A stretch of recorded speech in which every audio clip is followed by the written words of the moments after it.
Maybe turn it up just a tad. Speakers are over on that side. Hey, I'm Carl Azuz for CNN 10. Welcome to the show. We're starting in the Well, Middle that's East the this perfect Tuesday, turn, where so when I ISIS turned it up, it terrorist was too group loud, is so I turned making it what down. could be its last stand in Syria. ISIS, which stands for Islamic State in Iraq and Syria, Wow. once controlled large parts of land in those two countries after sweeping to power in 2014. But after 5 years of airstrikes by a U.S.-led coalition of countries, fighting on the ground by local forces, and intervention by militaries around the world, ISIS now controls less than 1% of the territory it once had. That sliver of land is in a village of eastern Syria. A military group called the Syrian Democratic Forces, with support from the United States, is battling ISIS on the ground, while continued airstrikes rain down from the sky. The U.S. general overseeing the fight against ISIS estimates that between 500 and 1,200 terrorists are in the village, and that tens of thousands of them are still spread out across Syria and Iraq. So General Joseph Votel says a defeat at its last stronghold in Syria won't mean the end of the terrorist group, but that continued pressure on it will be necessary. With U.S. troops scheduled to leave Syria at the direction of President Donald Trump, General Votel says that America would continue to look for ways to support the fight against ISIS without the U.S. military on the ground in Syria. The final battle began just after sunset, with coalition airstrikes pounding the last dot on the map held by the state that called itself Islamic. The town of Bahuz al-Faqani in eastern Syria. But there was no calm before the storm,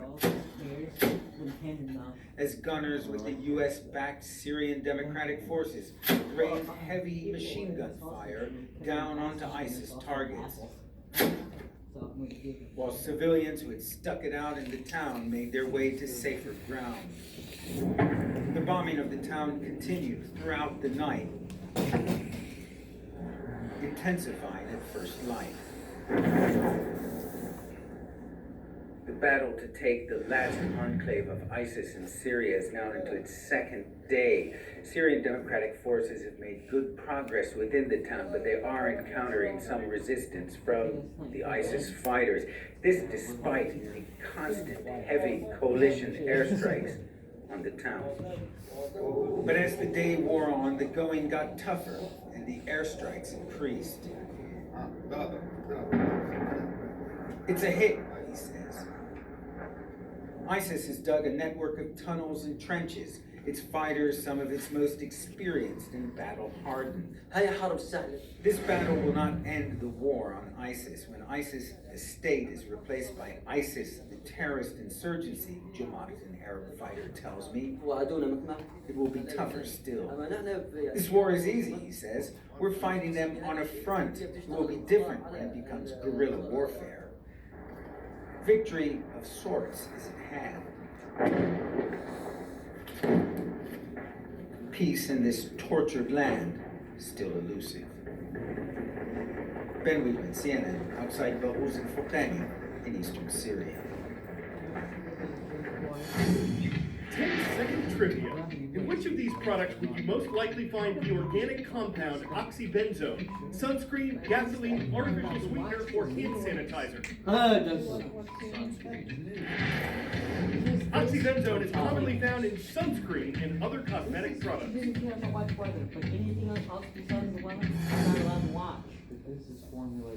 And the city of Key West, Florida has joined the state of Hawaii in banning sunscreens that contain oxybenzone, along with another chemical called octinoxate. Both of these ingredients are used to help protect people from the sun's ultraviolet rays. But some scientists believe that when they wash off people's skin, they're harmful to marine ecosystems like coral reefs. The reefs near Key West are important to both people and wildlife. They contribute to Florida's fishing and tourism industries. They're home to thousands of species of plants, fish, and other marine animals. So the Key West City Commission calls it an obligation to take steps to protect the reefs by eliminating certain sunscreen ingredients. A lot of popular brands, from Coppertone to Neutrogena, will be affected, and some representatives from the sunscreen manufacturing industry say there's still doubt about whether the banned chemicals actually hurt the reefs. Key West is not banning all sunscreens. Mineral products that contain zinc oxide and titanium dioxide will still be allowed. But a Consumer Reports study published in 2017 found they did not perform as well as chemical sunscreens. And according to the Miami Herald, some dermatologists are concerned that banning oxybenzone and octinoxate could lead to increases in skin cancer. The new laws in both Key West and Hawaii take effect on January 1st, 2021. A new report from the U.S. Centers for Disease Control says there's been a huge jump in the number of American teenagers using electronic cigarettes, or e-cigarettes. The National Youth Tobacco Survey found that last year, I heard those. 1.5 million more teens used Mrs. Z tobacco was talking than the about year those. before, and that the way they did it was through e-cigarettes Yeah, Mrs. or Z, vapes. my teacher. Tobacco contains an alkaloid She was called telling me about that. nicotine. That's the drug that makes it addictive. Many adult smokers have turned to e-cigarettes to help them quit regular cigarettes, which have more toxic chemicals. But health officials say any form of smoking or vaping is dangerous. Yeah, that's still bad. It's all The first bad. time I Juuled was at the end of 8th grade. My friend handed it to me and I had no idea what it was. That's 15-year-old Philip Furman speaking at a New York City Council health meeting. When I started hearing all the facts and everything bad about it, So it was he already tried something I it. was already He hooked tried that onto it. Juul. Philip's story has become shockingly familiar. You've probably heard of Juul by now. It's been around since June of 2015, and millions of high school students have already Juuled or vaped using the device. What you may not know, however, is how Juul's high 5% nicotine pods have caused a so-called nicotine arms race across the vaping industry. When Juul came on the market 2.5 years ago, the vapor market was mostly 1% and 2% nicotine. It's now 7% nicotine. Now this tiny Juul cartridge delivers to a person's body the same amount of nicotine as this entire box of Camels of 20 cigarettes.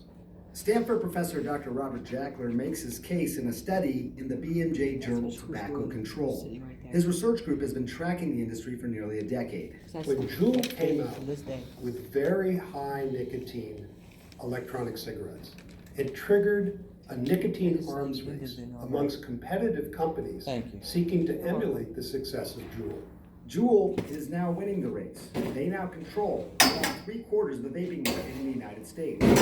While federal law prohibits selling these products to minors, Jackler worries that vaping companies like Juul are using new technology to pack more nicotine into their products. There's no regulation of the amount of nicotine in electronic cigarettes. Highly concentrated nicotine solutions are potently addictive, and nicotine addiction is a very difficult addiction to break. I'd be waking up in the middle of the night, I'd have like cold sweats or whatever, and it was just not a great experience. And then I think that's when he really understood what nicotine addiction was. Remember, many of these kids have never smoked before and are suddenly being exposed to the same nicotine levels as a full pack of cigarettes, without any buildup of tolerance. Juul says it's taken swift action against counterfeit and infringing products, and is committed to preventing youth from accessing its products. Juul also says there were products on the market in the range of 4 to 5% nicotine before Juul's rise in popularity.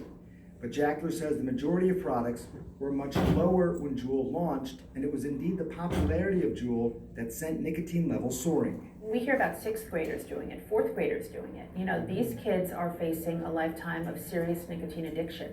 I still sometimes crave a Juul, and it's really hard to say no because there are really Juuls everywhere, so it's really hard to fully stop.